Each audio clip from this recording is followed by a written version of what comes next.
Hi, I'm Kaylee, and today I'm going to tell you about the best books that I read in 2020.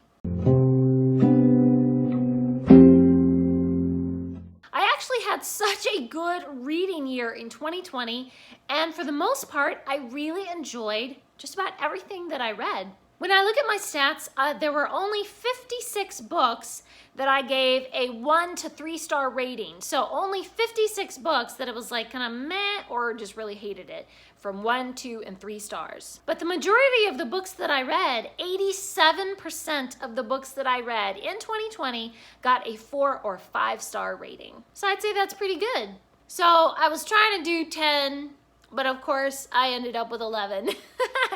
And I also decided that this year I'm going to tell you about my favorite rereads that I read in 2020 as well. Usually I would exclude rereads from this list. My best books of whatever year would be just the books that I had read for the first time that year. But today I'm going to tell you about my favorite rereads as well. I think probably number one, like the very favorite book of all of 2020 was Shirley by Charlotte Bronte. I mean, I'm already a massive fan of Charlotte Bronte's. And so diving into one of her works again and reading it for the first time. I don't know why I had put off reading Shirley for so long. I just adored it. I just loved it so much. Shirley is about these two young ladies. One is more quiet and demure and shy, and then Shirley herself is very outgoing and independent, and they both appear to have fallen in love with the same man. And how will that affect their friendship?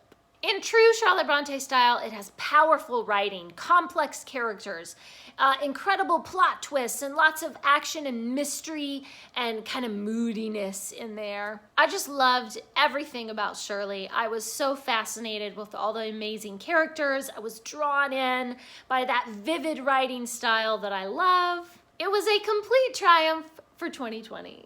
And then later on, actually just a few days ago, I finished Emma by Charlotte Bronte. So this is actually where the first 2 chapters that Charlotte Bronte had started, then she passed away before she could finish it, and then those 2 chapters were taken by a modern author who tried to finish the novel in Charlotte Bronte's style. I thought the writing style wasn't quite Charlotte Bronte. It was a fairly good imitation, but it wasn't like, this sounds just like Charlotte Bronte, because it didn't. However, the story style was definitely something that Charlotte Bronte could possibly have written. It had kind of that gothic, moody flavor to it. Lots of wonderful plot twists and complex characters and emotional scenes. I loved this. And I think that it's a nice, kind of true representation of the Charlotte Bronte style. The next 2 I'm putting together as like counting as one entry, I guess. I don't know. It's Premeditated Myrtle and How to Get Away with Myrtle. These middle grade murder mysteries are just so cute and fun and interesting. Of course, it's this young lady, Myrtle, who is growing up in the Victorian era, and she has to be prim and proper, but she just wants to go out and solve murder mysteries. Oh my goodness, it's so fantastic. The writing style is so hilarious. There are a lot of complex relationships between the different characters. There were so many characters that I really loved. I was surprised by the plot. I mean, just both of these are fantastic. I can't wait to see more from the Myrtle series. Then I have a trilogy that I'm counting as one. It's the Larklight trilogy. This is set in like a sci-fi steampunk Victorian era where the British Empire has expanded out to Mars and Venus and Saturn. And there are 2 siblings who are living in a spaceship that orbits around the moon, I think. And they are so bored with their space life, and they wish that they could go to Earth and go to parties and have fun. Until, of course, adventures begin to ensue. There's pirates and battles and mystery, and oh, it's just fantastic. I love how imaginative this series is. The writing style is so hilarious. I mean, I was literally just laughing, just in stitches. And I really loved how imaginative the world building is. Each of the planets has their own culture, their own economy, their own diseases. Like, it's just so detailed and interesting, and it all flows together so nicely with the action and the plot. It's absolutely delightful from start to finish. My next one is a Christian apologetics nonfiction. I read Too Good to Be False, which talks about the personality of Jesus. How even if you set aside his miracles and you just look at the person that he was and the way that he taught, the way that he interacted with people, his leadership style with the people who were following him, like, it literally doesn't make sense unless it's true that he really is God himself. This was so incredible. It was so detailed going into the life of Christ, and it was just so wonderful to dive really deeply into the history of it. And I loved how the author very logically laid out, this is what you would expect to see from a historical document or tales about a historical figure. And the way that we see the historical documents about Christ, the only way it makes sense is if it's true. It's real. He did live, and he died and rose again, and he is who he said he was. I was very impressed with the knowledge and the logic, and I enjoyed it so much. I read the next book in the Explorer Academy, which is Star Dunes. I have been enjoying the Explorer Academy series so much. I mean, there's just so much in there. There's adventure, and of course they're learning about archaeology and conservationism and all kinds of neat stuff. They go all around the world visiting real places. So we get to learn about the economy and the wildlife and like all kind of different amazing historical sites that are real true facts from around the world. And then of course we have the fictional adventure and the spies and the danger and everything in the middle of it. But I think the thing that I actually love the best is just the academy, how they interact with their teachers and how the teachers really make learning fun. And of course, I'm a teacher, so I just revel in that kind of thing. I've enjoyed this series so much. Star Dunes was a great one, and I can't wait for the next one. I read the adorable Skunk and Badger. Badger is pretty much a recluse. All he cares about is his work. He just wants everybody to leave him alone so that he can focus on his study of rocks. Well, then Skunk comes along to be Badger's new roommate, and Skunk is full of vivacity and adventure, and he just brings a lot of chaos into Badger's life. But somehow the two become friends, and they embark on some sort of adventures at home. This was just such a funny and imaginative and really heartfelt story. I mean, it was just so lovely on so many levels. The writing is whimsical and sweet. This reminded me very strongly of one of my favorite books, The Wind in the Willows. It has that kind of vibe to it. I also kind of dove into some Sherlock-related books this year. I read the Sherlock Holmes mysteries that are rewritten for middle grade by Stephanie Baudet, I think it is. So these stories are exactly the same as the original Sherlock Holmes stories, but they're simplified a little bit for children, well, for middle grade. There are these adorable, adorable illustrations with them. And most of the time, the wording is taken almost exactly straight from Sir Arthur Conan Doyle's Sherlock Holmes, but sometimes it's just kind of simplified down a little bit. I found them just as enjoyable to read as the originals, just as charming and exciting and fun, but maybe just a little more lighthearted in tone.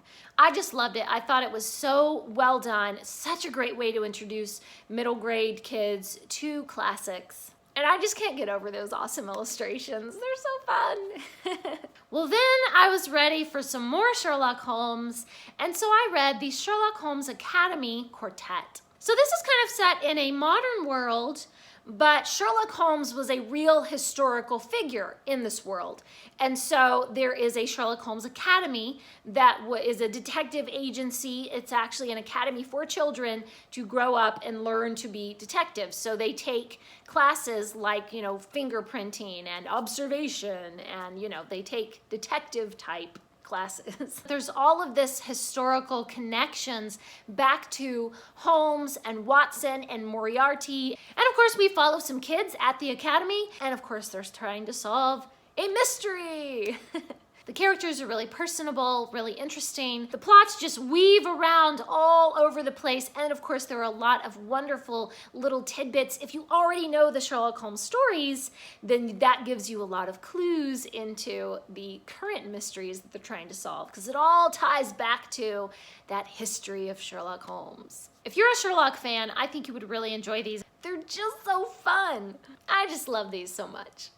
Then I read the fantastic, the wonderful manga classics Anne of Green Gables. Now, I've read several manga classics before, and so I kind of had high expectations coming into this, but I was also a little nervous because Anne of Green Gables is one of my favorite stories, and I can be very picky about how it's presented, and, you know, I'm very much a purist. And so I was like, they had better not be changing things or I'm gonna be so mad. But I was so wonderfully surprised because pretty much, I mean, almost the entire book, all the dialogue is taken exactly from Ellen Montgomery's Anne of Green Gables. The illustrations are so fantastic. I mean, it really is just kind of the way that I imagine Matthew and Marilla and Anne and Diana and Gilbert in my mind. Like, they just kind of came to life on the page, and their expressions and the way that the panels are laid out to show you the action and the emotion of the scene is just so good. So enjoyable to read, and I really enjoyed it because it reflected my experience with the original book, but with this beautiful new medium for enjoying that story. Such a complete delight. And the last one on this list is Horse and Unicorn.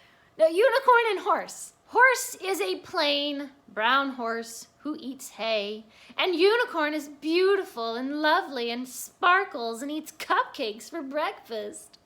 And of course, Horse is very, very jealous. This is the most hilarious picture book I think I have ever read in my entire life. The illustrations are hilarious, the text is hilarious, it's just fun and silly, and oh my goodness. But it's also kind of heartfelt because, you know, eventually Horse and Unicorn become friends. This just checked off so many boxes for me of what I look for in the perfect children's picture book. It's just adorable, it's fun, it's heartfelt, it's sweet, it has beautiful illustrations, just gorgeous colors, and so many things to love about this. And of course, my niece, who is obsessed with unicorns, loves it too.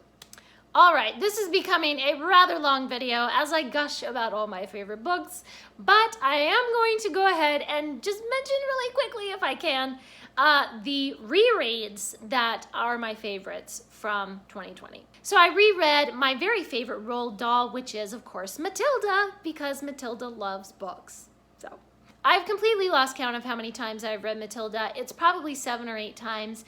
Every time I read it, I am just enchanted all over again. Another favorite from Roald Dahl is Danny, the Champion of the World. I just love the close relationship between Danny and his father and the adventures that they have. And it's just so sweet to see a father and son banding together and trusting each other.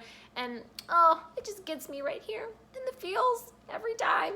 I reread the entire Anne of Green Gables series for the umpteenth time. I probably reread the whole series about 12 or 13 times by now. Since the time I was like a little kid, you know. I have a lot of feels about Anne of Green Gables, okay? And every time that I read it, I seem to find something new, some new aspect of the characters that I had not thought of before. And every time I read it, I'm reading it at a different point in my life, so my experiences in life have kind of given me a different perspective on what is going on in the story.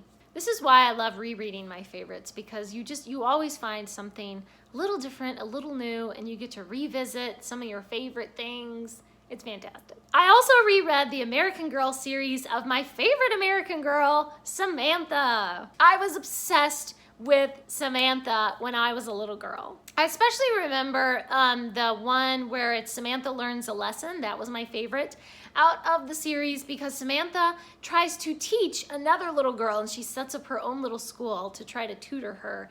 And I just thought that was the most amazing thing. But somehow I think seeing Samantha wanting to help and wanting to teach that kind of maybe stuck in my mind and influenced me in my decision to become a teacher later on. Aha.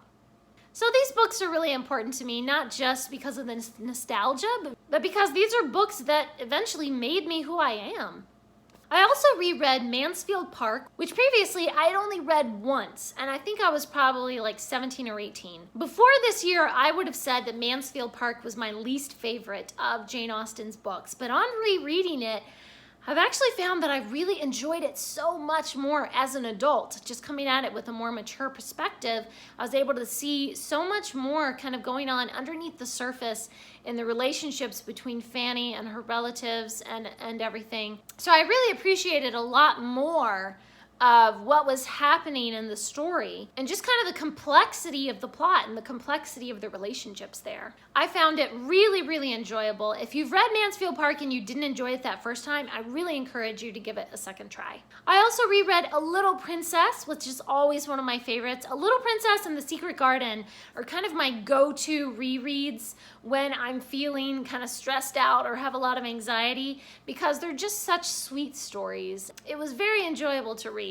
and helped relieve some of that stress. I also reread the life-changing manga of Tidying Up, and it kind of inspired me to get in and organize some things and tidy up a little bit and get rid of some junk. So that was the perfect reread for 2020.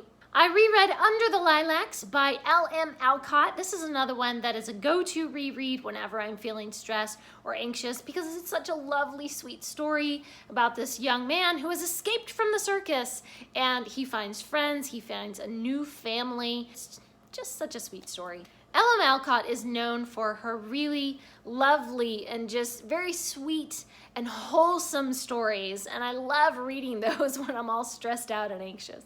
And of course, at Christmas, as I do every year, I had to reread The Bird's Christmas Carol by Kate Douglas Wiggin. This is a short story about a young girl named Carol who decides to throw an elaborate Christmas dinner for her poor neighbors. This is actually such a funny story. It's just sweet and funny, and I don't know, it's just so cute to see people preparing for Christmas and hiding away the stockings and the presents and waiting for Santa to come. You know, it just really puts me in the holiday mood. That one is a forever favorite.